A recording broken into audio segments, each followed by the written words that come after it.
নমস্কার বন্ধুরা, আমি সাহিত্য।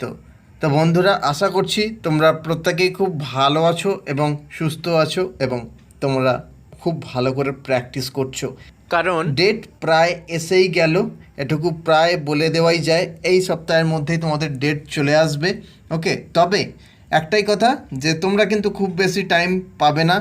আবারও আমি বলে দিয়েছি, আগের বারের মতনই ওকে তোমাদের টাইপিং শুরু হয়ে যাবে, কারণ ডিসেম্বরের মধ্যেই তোমাদের টাইপিং কমপ্লিট হওয়ার এক সমূহ সম্ভাবনা। ভেন্ডরটা শুধুমাত্র এখনও পর্যন্ত সিলেক্ট হয়নি বলেই এখনও পর্যন্ত সব কিছু থেমে আছে।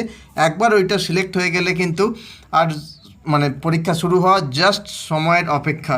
এটুকু মিলিয়ে নিও আমার কথাটা। আর বন্ধুরা, টাইপিং হলের যে সাউন্ড, সেই সাউন্ডটা আমি এই ভিডিওর ডেসক্রিপশান বক্সে আমি দিয়ে দেবো। তোমরা চাইলে সেইটা চালিয়ে প্র্যাকটিস করতে পারো, কারণ পরীক্ষার হলেতে ওই সাউন্ডই তোমরা শুনতে পাবে। আমার কথাটা মিলিয়ে নিও এবং পরীক্ষা দিয়েছে আমার এই ভিডিওর কমেন্ট বক্সে এসে জানিয়ে যেও যে হ্যাঁ আমি ঠিক বলেছিলাম নাকি ভুল। ওকে, তো আজকে তোমাদের জন্য এটুকুই। ওকে, খুব ভালো থেকো, অন্যকেও ভালো রেখো, খুব ভালো করে প্র্যাকটিস করো, চাকরি পেতেই হবে। তো চলো, জয় হিন্দ।